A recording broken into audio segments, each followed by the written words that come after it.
안녕하세요. 현실에서는 계백수, 유튜브에서는 방구석 조종사입니다. 가끔 물어보시는 분들이 있는데 네, 진짜 계획수입니다. 어쨌든 요즘에는 진짜 코로나 다 끝난 것 같은데 말이죠. 해외여행 은근 많이 나가고 있습니다. 그럼 지금 인천공항 모습은 어떤지 한번 직접 가봤는데요. 자, 그 전에 인천공항 관계자분과 인터뷰도 진행했는데요. 우선 한번 직접 관계자분의 인터뷰를 한번 들어보고 나서 그 뒤에 실제 인천공항 내부는 어떤지 한번 보시죠. 공항공사 운영기획팀에서 항공사 업무를 담당하고 있는 김진용 대리라고 합니다. 네. 요즘에 이제 좀 시기가 좀 어렵긴 한데 제가 알기로는 코로나 시기에는 엄청나게 매출이 줄어들었잖아요. 항공편수도 좀 줄어들고. 예. 근데 그거에 비해서 요즘에는 얼만큼 회복됐나요? 제가 이제 여객 기준으로 제가 말씀드리면 제가 이제 19년도에 한창 여객들이 많았을 때는 한 하루에 20만 명 정도 이제 공항을 왔다 가셨는데요. 제가 봤을 때 제일 낮게 본 숫자가 한 하루에 5천 명 정도.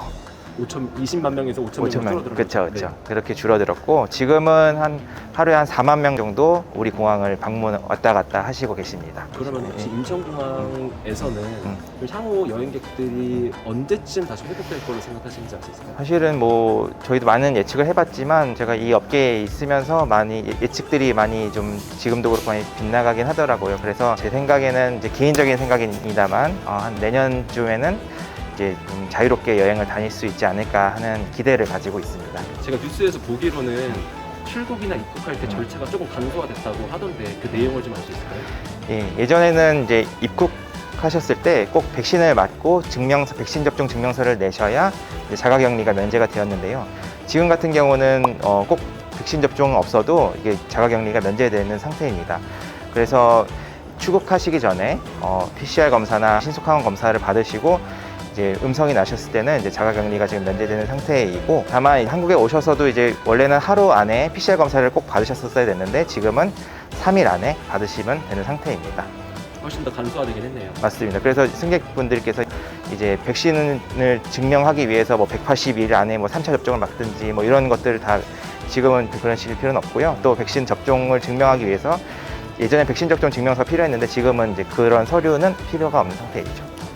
그러면 이제 코로나가 언젠가는 완전히 종식이 되면은 여행객들이 분명히 폭발할 거는 자명한 사실인데 예. 그거에 대해서 인천공항 측에서 따로 준비하고 있거나 대비책이 따로 있을까요? 저희는 늘 준비하고 있습니다. 그래서 우리 국토부와 인천공항공사 그리고 여러 항공사 또 정부기관들 또 면세점, 시금서비스 그런 업체들 다 한마음으로 이날을 이제 고대하면서 매일 준비하고 있고요.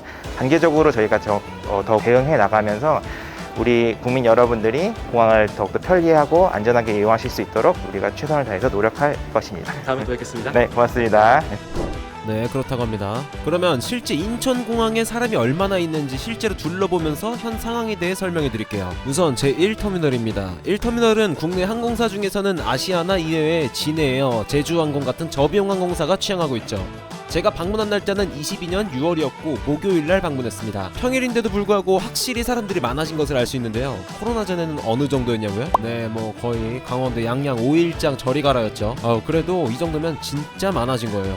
진짜 코로나 심할 때는 그냥 아예 직원들 이외에는 싹 다 전멸이었거든요.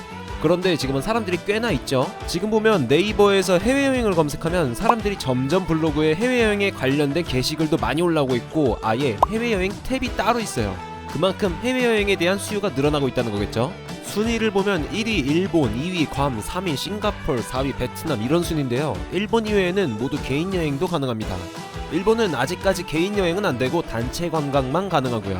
물론 당연하게도 양국 모두 격리 없습니다. 한번 직접 사이트를 보시면 그냥 뭐 우리가 이전에 갔던 나라들 대부분이 이미 여행이 가능하다는 점이 놀랍기도 한데요. 그냥 웬만한 나라 대부분 격리 면제니까 원하시는 나라 있으면 그냥 찾아보시는 게 더 빠릅니다. 뭐 대부분 그냥 격리 면제라고 생각하시면 됩니다. 이 다음으로는 제2터미널 상황 한번 봐볼게요. 제2터미널은 대표적으로 대한항공이 사용하고 있는데요. 물론 대한항공 이외에도 에어프랑스, 중화항공 등이 있긴 한데 뭐 대한항공 텃밭입니다. 관계자분께서 말씀하시길 2터미널보다는 1터미널이 좀 더 붐빈다고는 하네요. 저도 2터미널은 느낌이 생각보다는 아직 사람이 많이 없네 정도의 한산한 느낌이었습니다. 어쨌든 그럼에도 2터미널이 사람이 정말 많아진 것은 맞습니다. 코로나 이전과 비교를 한번 해봐야겠죠. 코로나 이전에는 요 정도 분위기였는데요. 사람 정말 많죠. 실감이 안 나네요 진짜. 그런데 혹시 다른 나라 분위기 궁금하지 않으신가요? 가까운 지인이 이번에 하와이에 다녀왔는데요. 4월에 예약했고 하와이안 항공 이코노미의 가격이 인당 130만원이라고 하네요. 6월달 하와이 풍경인데요. 보시면 아시겠지만 코로나 이전인지 이후인지 구분하기 어려울 정도로 그냥 다 끝난 분위기입니다. 직접 간 지인도 첫날과 다음날까지는 실내에서는 마스크를 꼈는데 그냥 그 다음날부터는 마스크고 뭐고 코로나를 잊고 있었다고 하네요. 네, 어쨌든 제2터미널이 요정도 분위기입니다. 자, 그러면 제2터미널 출국 면세점도 한번 들어가 보겠습니다. 자, 여기가 제2터미널 면세점인데요. 확실히 코로나 전에는 면세점에도 사람이 너무 많아가지고 줄도 길게 서고 다 추억이 됐는데요. 최근 면세점 매출 추이를 보면 작살났죠. 코로나가 터지며 뉴스에서는 면세점 위기설이 계속해서 나왔었는데 그래도 점점 더 회복되고 있는 점은 사실입니다. 서서히 다른 나라에서도 단체 관광객들의 방한이 이어지고 있고 이를 통해 면세점의 매출도 점점 올라가고 있다고는 하는데 힘든 시기 잘 이겨냈으면 좋겠습니다. 오늘 간단하게 인천공항 분위기를 둘러봤는데요. 어떠셨나요? 사실 제 개인적인 생각으로는 회복됐다 해도 진짜 예전에 생각하면 갈 길이 멀은 것 같은데요. 그래도 언젠가는 회복이 될 거고 또 우리도 예전처럼 해외로 자유롭게 나가는 날이 오겠죠. 얼마 남지 않았습니다. 다음 컨텐츠로는 인천공항 개쌉 꿀팁을 준비했으니까 기대해 주시고요. 컨텐츠 도와주신 인천국제공항 국토부 관계자님들 너무너무 감사드립니다. 그럼 안녕.